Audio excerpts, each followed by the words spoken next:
This is Miss Lizzie, and I want to welcome you to the Queen Lizzie podcast. Together, we will go through the history of Rosewood, Florida, and watch as the once prosperous town rises out of the bloodshed, fire, and ash to reveal the people, the memory, and the legacy of Rosewood. Watch every Thursday on Facebook and YouTube, or listen to our story on Apple or Google Podcasts, Spotify, iHeartRadio, or wherever you find your favorite podcasts. Hello, everybody. I am Lizzie Robinson Jenkins, representing not only the Rosewood Foundation, but the personal testimonies and history of cherished friends and family. You are now watching the Queen Lizzie podcast. Today, we are talking with Reshandia Mcintyre. Good morning, Reshandia. Good morning, Ms. And Lizzie. welcome to the Queen Lizzie podcast. Thank you. Thank you for having me. And thank you for coming out to sit down and chat with us about who you are or whatever you want to talk about. Certainly. Share with us. And I know where you're from, but I'm going to allow you to tell us about who you are Sure. and what you want to share with us. Okay. So, as aforementioned, I am Reshandia Mcintyre, and I am a resident of Duval County, which is Jacksonville, Florida, about an hour and a half north from here. I was born and raised in Jacksonville, and of course matriculated through the public school system K through 12, and from there I began my collegiate journey at Florida State College. At the time it was called Florida Community College at Jacksonville, and I finished there, and I got accepted to the University of Florida here in Gainesville, so Yay. that began my relationship with this beautiful city that I do love. And once I finished here, I moved on to Michigan, became a Michigander at Wayne State University. To backtrack, from UF, I, of course, graduated with a bachelor's degree from the College of Health and Human Performance. And moving forward again to Wayne State University in Detroit, Michigan, where I graduated with a master's in sport management. Yes. So from there, I returned home to Florida, and I took it was really a volunteer opportunity, more so than a job, a paid position, because I couldn't, I was unable to find work right away. So I learned about a volunteer opportunity with the City of Jacksonville's Special Events and Sport and Entertainment Division. And during this time, I was volunteering for the Florida, Georgia efforts, and had a blast doing that. But one day I went in to volunteer, just to gain some experience. And one of the administrators said to a group of us who were there volunteering, say, hey, I need somebody to run some T-shirts down to the Jacksonville Super Bowl host committee office. And no one wanted to take the T-shirts down there, but I kind of wanted to be a little nosy to see what their offices looked like, because at the time in Jacksonville we were preparing to host the Super Bowl back in 2005. Well, this was in 2003 when I actually returned home. And so I volunteered to take the T-shirts down the road, and I got down there. I arrived to the Super Bowl host committee office, and out came one of the Super Bowl staff members. She was actually VP of Volunteer Services and Special Events. So she said, can I help you? And I said, yes, I'm delivering these T-shirts for the city of Jacksonville. Just want to drop them off. And we began to strike up a conversation. Little did I know she would eventually become my boss. Okay. And she asked me what I was doing, because I told her I just moved home from Michigan, graduated with my master's in sport management, And the conversation just, it went very well. Little did I know I was kind of being interviewed. Okay. And she asked me if I wanted to volunteer there as well. I said yes. So about a month later, I was actually hired on Okay. full time with the Jacksonville Super Bowl host committee. One of the best experiences I've ever encountered. Um, I wish that job could have lasted a Right. lifetime. Okay. Unfortunately, with Super Bowls, as we know, they move around, the Mm-hmm. country, city to city, state to state, and so I had a great 2.5 years there with the Super Bowl host committee, and from there, I was fortunate to land a job with the PGA Tour Okay. Incorporated. So for those who are not familiar, it's golf. Tiger Woods, Phil Mickelson, and so forth. Um, so I enjoyed a viable career there Mm-hmm. in marketing. You have the opportunity to meet people from all walks of life, all over not just the country but all over the world. Okay. And unfortunately, some downsizing happened. I think our country was going through a period of economic hardship or something. I forget what the proper term is for that. Um, However, I was a part of that Mm-hmm. layoff, that group of people who were laid off. And from there, I became a caregiver for about a couple of years to care for my grandmother. And somewhere along the lines, I received a phone call from Florida State College to join the faculty as a professor or college instructor for sport management. So here we are 9 years later, and that's what I'm doing currently. And a very important story to Mhm. share with us. Mhm. But do you remember how we met and when we met? Um, Not really. Not really, but it has something to do with Rosewood. I don't Mhm. remember Mhm. either because I meet so many people. Mhm. Okay, Same. and once I say Rosewood, Mhm. most people are interested in Rosewood because you know as well as Mhm. I do, and everybody Mhm. knows that I am telling this story, and I have been telling it for 42 years. I Mhm. have done that much research in an effort to keep our history alive. And with all of the people that you have met through your campaigning and your volunteering and your jobs, uh, you have my permission to reach out to them and tell them about Rosewood and invite them to come on down, Mhm. to be a part of, because as I said, Rosewood is important, and Mhm. it's so important because it is hard history, but it's uh, real history, and it is America's history, and Certainly. we must keep it alive for the next generation so that they can tell it. And this weekend, we just celebrated out in Rosewood our 102nd anniversary. It Awesome. was awesome. I Awesome. had friends and cousins to come from as far away as Washington, D.C., Tampa, just all around. And there were many people when we were at the marker. We took pictures, we talked about the history, and there were people going from Gainesville to Cedar Key because Cedar Key is 9 miles Mhm. west of Rosewood, and it's Mhm. a fishing, not camp, but Mhm. lots of people go there to fish. I would love to visit there. You will love. Cedar Oh, Key. Mhm. it's it's awesome to me. Mhm. And people stopped by, they saw us there. And you know what? There were people that remembered the date, and they just Mhm. came down there, not knowing I was going to be there, just to visit Mhm.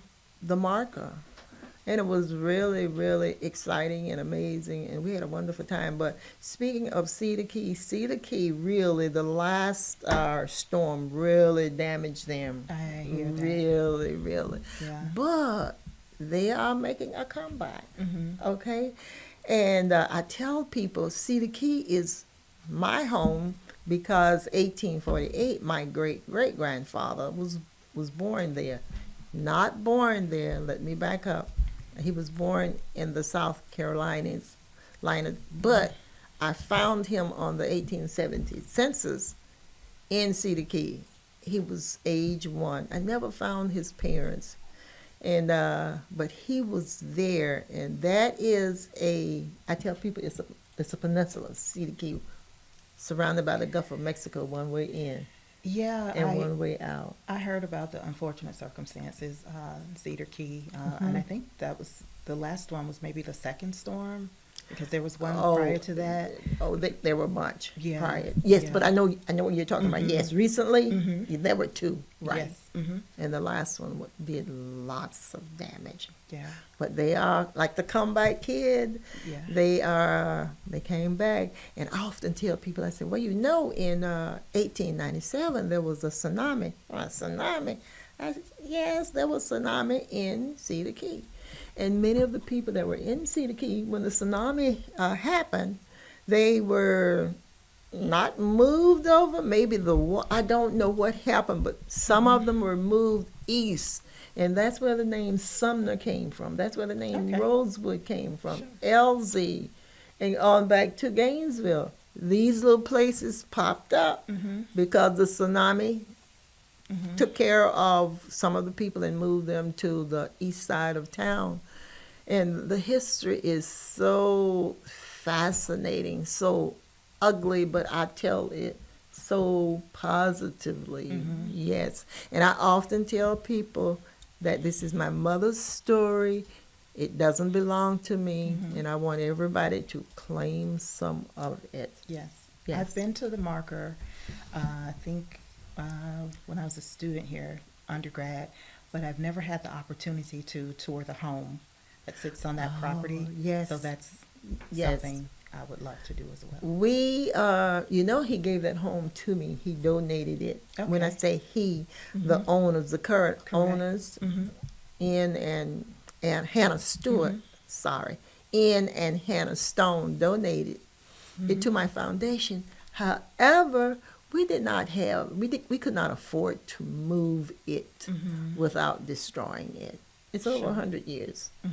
And it would have cost lots and lots of money. We would have had to dissect it, tear it down, and, bring it to Archer and piece it. And there were like 37 power lines we would have had to take down. So we decided not to, and instead, when we build our museum in Archer, we're going to build a replica as close as we possibly can of it. Good for you.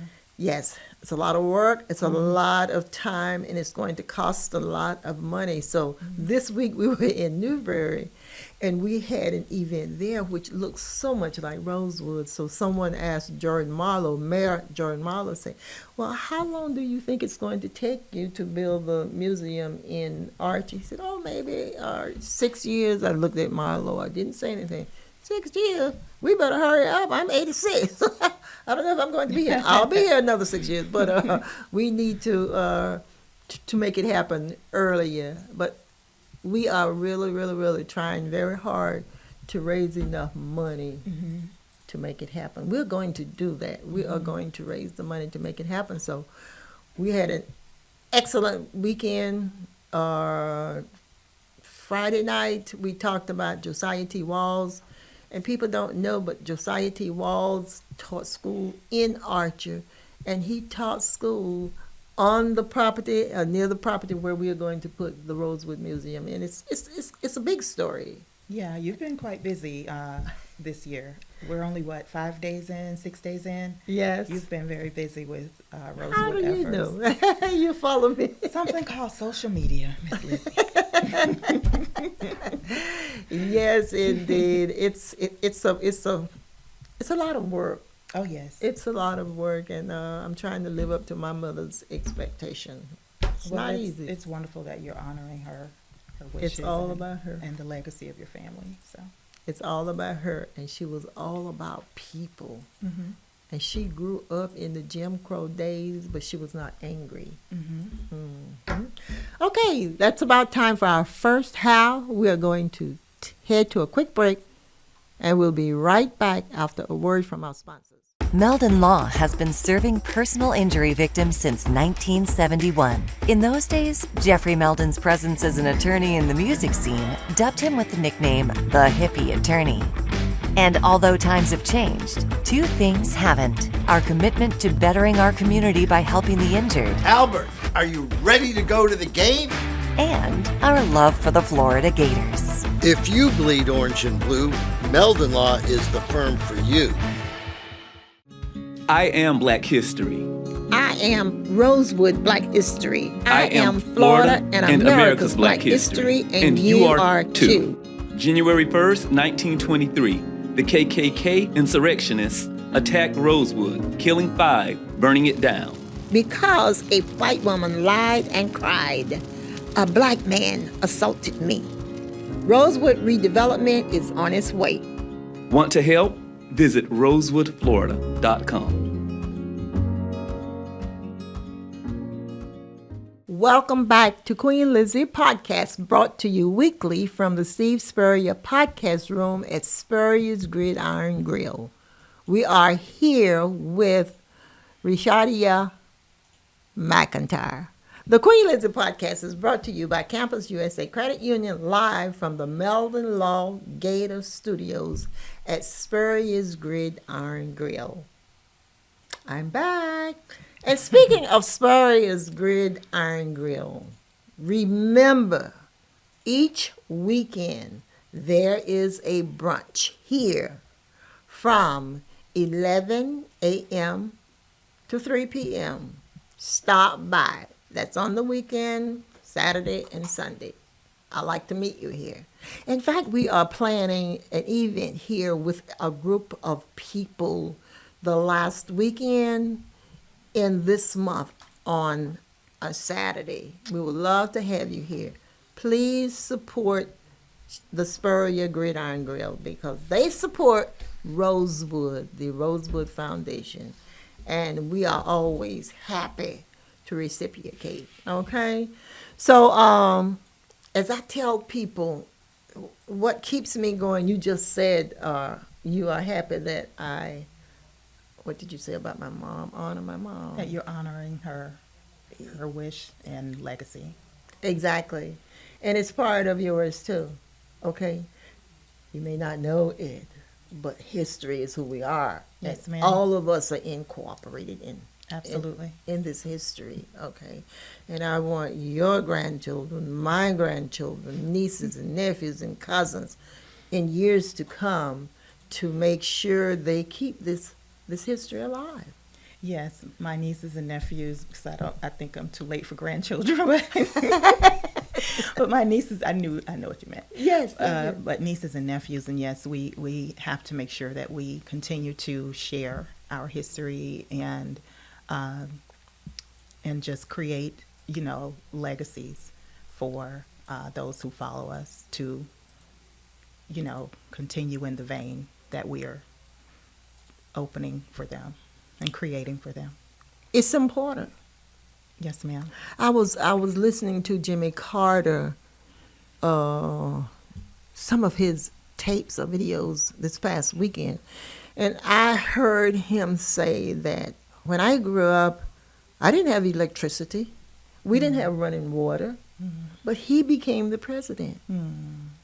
Same here. We didn't have running water, electricity. So I know, too, that his history is no different from my history. Correct. And we must share all aspects of history. Exactly. We must share it all. Exactly. All of it is considered to be American history. History. And that's what I tell Absolutely. people. This is not Rosewood history. This is American history. And I just enjoy listening to some of the stories that I hear. I think of Rosewood, but it's history. I don't think anyone has worked as hard as I have to save one history, one of a kind, which is so difficult, but it is so important. And my mom, yes, I do honor my mother. I eat, sleep, and drink mom. Always said, preserve that history, keep that history alive, research, tell the truth, and never attack anyone, because they did not create Rosewood. Correct. And I didn't create Rosewood. And I was at a meeting Friday night, and a gentleman stood up. It was about Josiah T. Walls, but he knew I was Rosewood connected. So he kind of like changed the conversation, I guess, testing me. So he stood up and asked the question, which was a Rosewood question, what happened to the people that helped get the Rosewood citizens out of Rosewood? And I was sitting, and I stood up and honored him because he wanted to know. He wasn't expecting my answer, however. I said, well, I'll tell you what, the most important person in Rosewood, that was in Rosewood in 1923, was Sheriff Bob Walker. Had it not been for Sheriff Bob Walker, everybody, more people than would have been killed. I said, he worked, my mother said, 96 hours straight in an effort to make sure he got as many people out of Rosewood as possible. I said, he reached out to the store merchant, and he reached out to the train conductors. Together, they managed to rescue the majority of the people. He couldn't believe that came out of my mouth. But you know what? He was so relieved to hear me give the sheriff and the other people credit. So after the event, I think he came up just to shake my hand and say thank you. Because Mom said, tell the truth. And my mother loved Sheriff Walker, and she would, when she would tell me the story, and she said, and that was Sheriff Bob Walker did that. Why did she tell her story so passionately? Is because her sister told it to her with passion.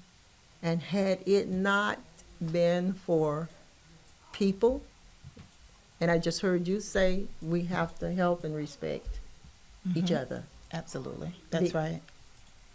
And it's about also not only educating others, but us educating ourselves, taking that step, that move to perform research. So we'll have this knowledge for ourselves so that we can better educate our children and grands and nieces and nephews. I had no knowledge of Rosewood until John Singleton produced the movie Rosewood. And I know with movies in Hollywood, things can be, twisted a bit because, you have to have that element of entertainment. Yes. However, the movie prompted me to perform research on Rosewood, not knowing it was this close to home, right outside of Gainesville. Right. So, again, we have to self-educate. Exactly. So that we can better educate others as well. Very, very important. Very important. And you just said a key word. We have to educate. If we don't talk about it, we don't know about it. Okay? Unless we teach our kids, they will not understand. Right. And my nieces and nephews tell me, they are so funny when I talk about Rosewood. They just look at me like, I know she's crazy. And they don't want to hear it. And I understand. I don't want to hear it. I didn't want to hear it when my mom told me. And they say to me, very honestly, Auntie, it's just so painful. It is painful. It's a painful story. It is. And that's what they tell me. It's not that we don't appreciate what you're doing, but it's so painful. I understand. I understand. So my mom, you were talking about John Singleton. When John Singleton, when they did the premiere here in 1997, our family was invited. And my mother told her grandchildren, and me, of course, I was the only kid living. we're going to see the Rosewood movie. And one of her grandsons said, well, Grandma, I am not going. She said, that's a lie. If my sister lived through it, you are going to go and sit through it. Yes, ma'am. He didn't have a choice. But they didn't want to go. When she first heard the story, she was 20 years of age, single, still living at home with their parents, the Rosewood teacher and my mom's parents. And she refused to tell her mother and her dad about the incident because she had been raped. And you know, that was very embarrassing. I'm sure. Okay. So she told my mother, and she told my mother, and she told my mother, and it just, I guess, took over my mom's life. And my mom said, okay, I got to keep it alive. I said, Mom, let my sister tell. My sister was 11 when I was 5. But my sister didn't want to hear it either. She never told my mom, but my mom selected me. I don't want to go, Mom. You were the chosen one. There you are. You said it. You said it, yes. And it's difficult. But what the joy that I get out of or telling the story, people like you understand and can relate and give me feedback like you were doing just a minute ago, that made me feel proud. Oh. Yeah, to know that, hey, she's in it, she got it. Okay, and that's what I'm trying to do, make sure we all understand and together make it happen. Yes. Because I'm not going to be here forever to run that museum. The one thing I'm going to make sure of, it is in the family's name, and it will stay that way because that's family's property. Okay, but I got people out there that's working to make sure this happens. Yes, Good. Yes, indeed. So, like I said, it has been a struggle, but I keep on keeping on. And I just want to say something about if you want to donate to the museum, you can go to rosewoodflorida.com. That's Rosewood, Florida, spell Florida, FLORIDA.com. Leave a donation. Or if you want to become a monthly contributor, you can also do that. You can set it up to do that. We do need the funds, okay? It's going to be built in Archer on 29 acres. We're going to resurrect, hopefully, the shotgun houses that they lived in, and a church. It's going to be rustic, built, okay, nothing modern. And Shotgun houses, church. yes, What a about church. the school? I don't know very much about the school, and I love to tell the truth. I know when they started, when she first went to Rosewood and started teaching there, they used the fellowship hall. Oh, okay. Because it wasn't many children there. And Rosewood was not a Tulsa, Oklahoma, like some people would like for us to think. As someone said, it was a blue-collar town. People lived in Rosewood and traveled to Rosewood. It had a sawmill. And they came there to work and take care of their children. Okay. Many of the kids were not in school. Some of them didn't like school, didn't want to go to school, but they worked. It was about living, making ends meet. And of course, the parents wanted their kids to go to school. And I do have a couple of records where kids did go to school. Approximately 40 kids were in school during the time when my aunt was a teacher, and 20 parents or guardian. I have those records. No one else have those records. And they will be in my book. I had to fight. Well, not fight. Yes, it was a fight. When you have to return 2 or 3 times and ask for records that you know are there. Okay, they did not want to give those records up. I continued to go. I did the same thing with Governor Jeb Bush about that historical marker. I had to ask, I called that office more than once and say, look, I need a historical marker, like in we. Okay, we need something, a plaque, a marker, to let people know Rosewood happened. So when I got through talking to them, and it wasn't nice at all times, but they got my message. And Governor Bush was kind enough.